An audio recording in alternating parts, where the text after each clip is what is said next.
আবাস যোজনায় শুরু হচ্ছে সুপার চেকিং। ভিডিওর থাম্বনেলে আমি কিন্তু এটা বড় বড় করে লিখে রেখেছি। এই সুপার চেকিং এর মানে কি, সুপার চেকিং কাদের হবে, আর সুপার চেকিং কিভাবে হবে, মূলত সেটির জন্যই আজকের এই ভিডিওটি আমি বানিয়েছি। তো এই কটি প্রশ্নের সঠিক উত্তর দেব, আর আপনারা কিন্তু আগে থেকে সতর্ক হয়ে যেতে পারেন এই সুপার চেকিং এর আগে। তো এইরকম ভিডিও আরও পেতে আপনারা আমার ফেসবুক প্রোফাইলটিকে ফলো করুন, আর যারা ইউটিউব থেকে দেখছেন তারা ইউটিউব চ্যানেলটিকে সাবস্ক্রাইব করে রাখুন। আমার প্রথম প্রশ্ন ছিল সুপিরিয়র চেকিং কি। সুপিরিয়র চেকিং হচ্ছে যে সমস্ত সুপিরিয়র অফিসার আছে, অর্থাৎ যারা উচ্চ পদস্থ আধিকারিক আছে, তারা আপনাদের বাড়িতে গিয়ে এনকোয়ারি করবে, সেটা হচ্ছে সুপিরিয়র চেকিং। এরপরে বলছে সুপিরিয়র চেকিং কাদের হবে। সুপিরিয়র চেকিং তাদের হবে যারা প্রথম কিস্তি 60,000 টাকা পেয়েছেন, তাদের বাড়িতে সুপিরিয়র চেকিং হবে। আমার 3 নম্বর প্রশ্ন, সুপার চেকিং কিভাবে হবে। এই জায়গা থেকে কেউ কিন্তু ভিডিওটা স্কিপ করবেন না, তাহলে কিন্তু অনেক বড় ইনফরমেশন আপনারা মিস করে যাবেন। সুপার চেকিং কিভাবে হবে। সুপার চেকিং হবে অ্যাপসের মাধ্যমে।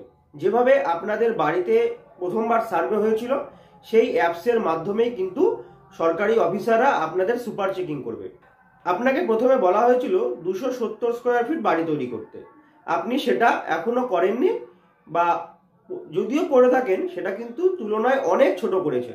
এরকম অনেক অভিযোগ এসছে, কেউ সরকারি টাকা পেয়ে বাথরুম পায়খানা বানিয়ে রেখেছে। এইরকম কিছু কেস আবার দেখা গেল কেউ সরকারি টাকা পেয়ে এখনো বাড়ির কাজ শুরুই করেনি, বা কেউ টাকা নিয়ে অন্যত্র চলে গেছে। এই সব ধরনের উপভোক্তা যারা আছেন তারা কিন্তু বিপদে পড়তে পারেন এই সুপার চেকিং এর ফলে। এইবার বলি এই সুপার চেকিং অ্যাপসের মাধ্যমে সরকারি অফিসাররা কিভাবে করবে, তারা কি কি জানতে চাইবে বা তারা কি কি দেখতে চাইবে, এবং তারা অ্যাপসে কি কি ইনফরমেশন আপডেট করবে। আবারও বলে রাখি, এই সুপার চেকিং এ যদি কারো বাড়ি দেখা যায় যে কেউ এখনো ঘরের কাজ শুরু করেননি, তাহলে পারে কিন্তু সে দ্বিতীয় কিস্তির টাকাটা পাবেন না, বা এই সুপার চেকিং এর পরেই কিন্তু হবে দ্বিতীয় কিস্তির টাকার জন্য ছবি তোলা। তো চলুন অ্যাপসের মাধ্যমে তারা কিভাবে সেই সুপার চেকিং করবে সেটি একবার দেখে নিন। দেখুন, এইখানে আপনারা যারা প্রথম কিস্তি 60,000 টাকা পেয়েছেন, প্রত্যেকের নাম কিন্তু এই সুপার চেকিং অ্যাপসের মধ্যে চলে এসছে। এইখান থেকে দেখে দেখে, নাম দেখে দেখে সরকারি অফিসাররা আপনাদের বাড়িতে যাবেন। সিলেক্ট ম্যাটেরিয়াল প্রকিউর, মানে কনস্ট্রাকশন করতে, বাড়ি নির্মাণ করতে যে সমস্ত জিনিসগুলো লাগে সেইগুলো আপনি কিনেছেন কিনা, ইট বালি সিমেন্ট এইসব যদি কিনে থাকেন তাহলে কিন্তু এটা তারা ইয়েস করবে, না করলে নো করবে। এরপর যদি এটা নো করে তাহলে তারা কিন্তু কারণ লিখে দেবে। এরপর দেখুন লেখা আছে সিলেক্ট হাউস কনস্ট্রাকশন স্টার্টেড, আপনি বাড়ির কাজ শুরু করেছেন কিনা। যদি শুরু করে তাহলে পারে কিন্তু এটা ইয়েস হবে, না করলে তারা নো করে দেবে। এরপর যদি সিলেক্ট হাউস কনস্ট্রাকশন স্টার্টেড এটা যদি তারা ইয়েস করে, তাহলে তাদেরকে এই অপশনগুলো কিন্তু সিলেক্ট করতে হবে। মানে আপনার বাড়ির বর্তমান স্ট্যাটাস এই কটার মধ্যে দেওয়া আছে। প্রথমে আছে আর্থ এক্সকাভেশন ফর ফাউন্ডেশন অনগোয়িং, মানে আপনি ভিত খুঁড়েছেন কিনা বা ভিতের কাজ চলছে কিনা। তারপরে আছে আর্থ এক্সকাভেশন ফর ফাউন্ডেশন কমপ্লিট, আপনার ভিত খোঁড়া কমপ্লিট হয়ে গেছে কিনা। তারপরে বলছে কংক্রিট বা brick work for foundation ongoing, যে আপনার যে ব্রিকের যে কাজটা, ইটের যে কাজটা সেটা চলছে কিনা বা সেটা কমপ্লিট হয়ে গেছে কিনা। তারপরে বলছে 5 নম্বরে brick work up to window seal ongoing, যদি আপনার বাড়ির জানালা পর্যন্ত কাজটি হয়ে থাকে তাহলে তারা এটা সিলেক্ট করবে। তারপরে আছে উইন্ডো সিল কমপ্লিট, যদি জানলা পর্যন্ত কমপ্লিট হয়ে থাকে তাহলে তারা এটা সিলেক্ট করবে। তারপরে আছে work up to lintel level ongoing, যে লিন্টেল লেভেল পর্যন্ত কাজ চলছে কিনা, নাকি works up to lintel level complete, lintel level পর্যন্ত কাজটি হয়ে গেছে কিনা। এরপরে হাউস কমপ্লিট, আপনার বাড়িটি কমপ্লিট হয়ে গেছে কিনা।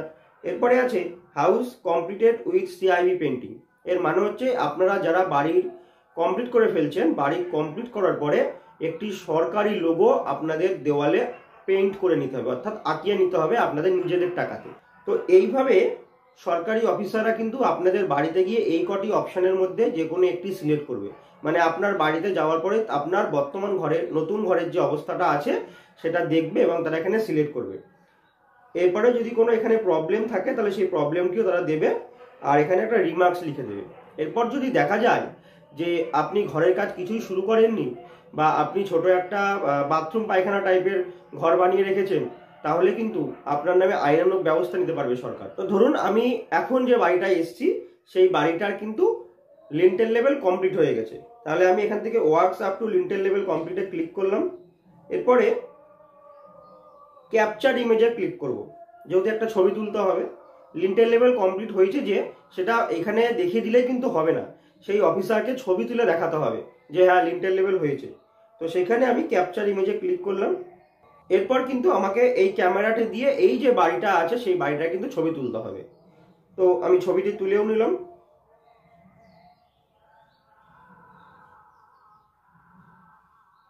এরপর সাবমিট ডাটায় টাচ করব। দেখুন ডাটা সেভ সাকসেসফুলি আমাকে দেখিয়ে দিল। তো এইভাবে কিন্তু সরকারি অফিসাররা আপনাদের বাড়িতে গিয়ে সুপিরিয়ার চেকিং করবে। এরপরে আমি আরেকজন উপভোক্তার বাড়িতে গিয়ে সুপার চেকিং করেছিলাম, সেখানে গিয়ে দেখলাম তার বাড়িটি কিন্তু কমপ্লিট করে ফেলেছে। তো এইরকম ভাবে আপনারাও কিন্তু বাড়িটি কমপ্লিট করে ফেলতে পারেন। আপনাদের যদি নিজেদের কাছে পর্যাপ্ত টাকা থাকে তাহলে আপনারা নিজেদের টাকায় বাড়িটি কমপ্লিট করতে পারেন।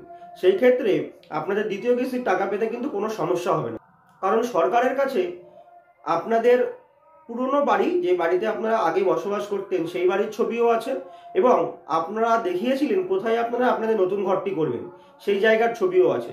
যে আপনারা যদি আপনাদের বাড়ি কমপ্লিট করে ফেলেন তাতেও কিন্তু কোনো সমস্যা হবে না, কারণ আপনি সরকারকে দেখিয়েছিলেন যে আমি এই ঘরে থাকি আর এখন আমি এইখানে ঘর করতে চাই। তো সেই ক্ষেত্রে দ্বিতীয় কিস্তির টাকা পেতে আপনাদের কোনো সমস্যা হবে না। যদি আপনাদের মনে কোনো সন্দেহ থাকে আপনারা আপনাদের ভিডিও অফিসে যান, সেখান থেকে কথা বলে নিজেদের বাড়িটি কিন্তু কমপ্লিট করে ফেলতে পারেন। যারা এখনো ঘরের কাজ শুরু করেননি তারা অবশ্যই ঘরের কাজটি শুরু করুন। আর এই সুপিরিয়ার চেকিং যদি না হয়, বা এই সুপিরিয়ার চেকিং এ যদি আপনার বাড়িতে গিয়ে দেখে আপনি এখনো ঘরের কাজ শুরু করেননি বা একদম ছোট্ট একটি ঘর করেছে, তাহলে পরে কিন্তু এই অ্যাপসের মধ্যেই সেই অবজেকশনটা তারা দিয়ে রাখবে। সেই ক্ষেত্রে কিন্তু আপনাদের দ্বিতীয় কিস্তির টাকা পেতে খুব সমস্যা হয়ে যাবে। তো আজকের মতন এইটুকুনি। নতুন একটি ভিডিওতে আবার দেখা হবে। ভিডিওটি ভালো লাগলে অনেক অনেক শেয়ার করবেন এবং লাইক করবেন।